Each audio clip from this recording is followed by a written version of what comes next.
putain d'Alexandrin. Je ne peux plus. Je ne peux plus. Calme-toi, Kevin.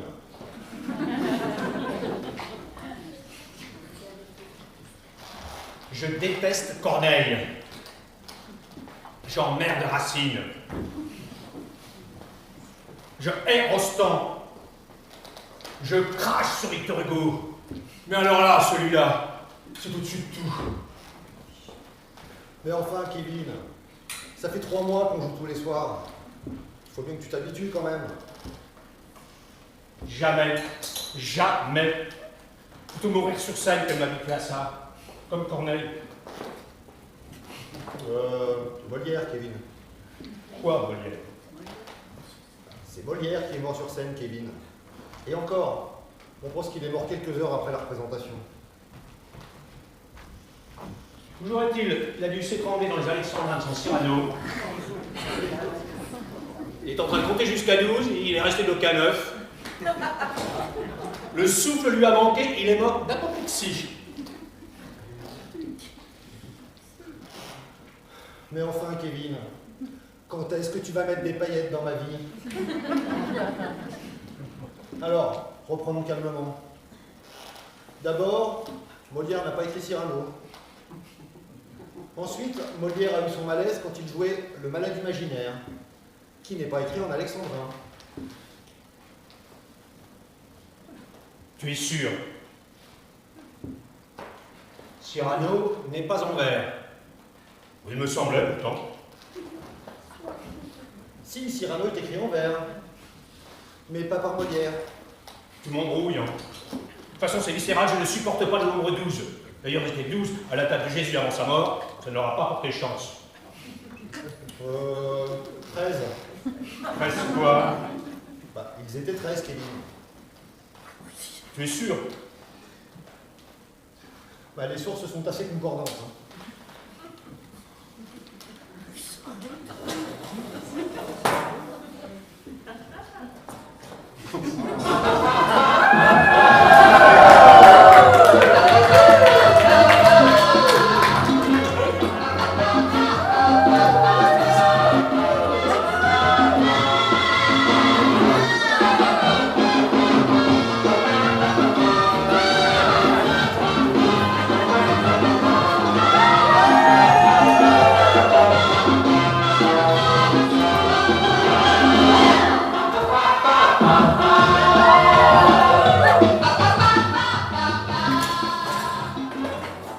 Bon, mais il y a aussi les 12 péchés capitaux. Tu vois bien que le nombre 12 est à la source de tous les maux, à l'origine de la décadence du monde.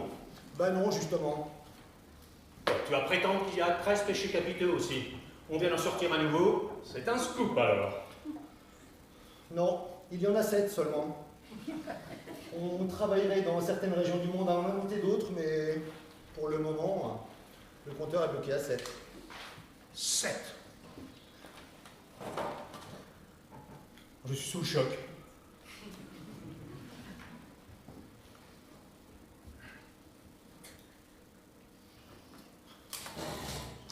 Depuis 3 mois, 1231 verres de 12 pieds,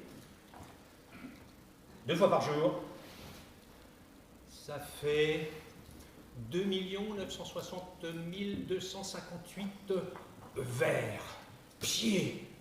Nous avons récité 2 158 960 syllabes, sans compter les répétitions. Tu es très fort en calcul. Plus qu'en littérature, apparemment. On est marre. Toute la soirée, j'ai eu l'impression que les spectateurs comptaient sur leurs doigts pour vérifier que chaque verre avait bien 12 pieds. Pour être sûr que je n'oubliais pas un muet, que je ne rajoutais pas une liaison qui aurait fait passer le chiffre à 11 ou à 12 ou à 13. J'avais l'impression qu'ils avaient tous dans leur poche un carton et un sifflet, et qu'à la moindre erreur, au moindre pied supplémentaire, à la moindre syllabe oubliée, j'allais avoir une douzaine de personnes déchaînées dans la salle qui se seraient levées, en sifflant et en hurlant « Carton jaune, avertissement !» Ou pire, remboursé. Eh bien, en effet, si tu as assez pensé en tête quand tu joues, Pas facile de se concentrer. Je comprends certaines choses. Quoi? Qu'est-ce que tu comprends? Certains oublis. Certains passages allégés. Je m'en fous. Oui, j'ai sauté les passages. Mais j'ai sauté des verres entiers et personne ne s'est rendu compte de rien. Les maniaques, les pervers qui comptent sans cesse jusqu'à 12, la main menaçante de pas sortir de leur veste pour m'infliger ce coup de poignard en jaune, ceux-là n'ont rien vu. Ils n'écoutent pas, ils comptent. Ils ne rêvent pas, ils additionnent. Ils ne contemplent pas. Ils fractionnent, ils dissèquent, ils saucissonnent. Ils comptent les syllabes, on compte les huîtres, les douzaines d'œufs dans leur boîte. Ce ne sont pas... Ce sont des marchands d'œufs, des crémiers, pas des amateurs de théâtre.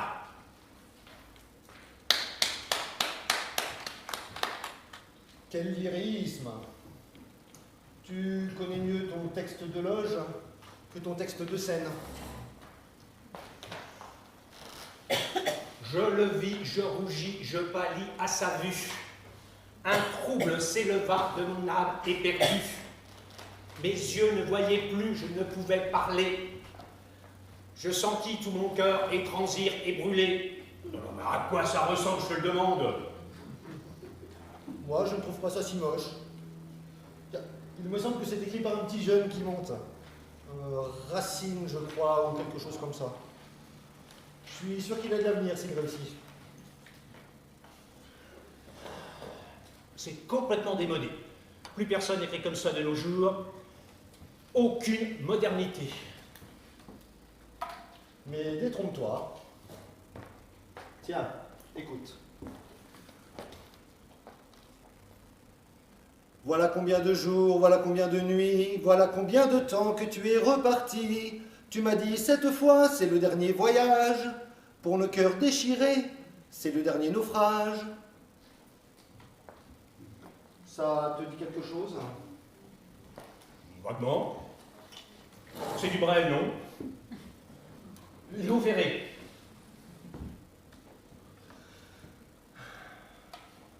Tes connaissances en chansons françaises de qualité sont aussi époustouflantes qu'en théâtre classique.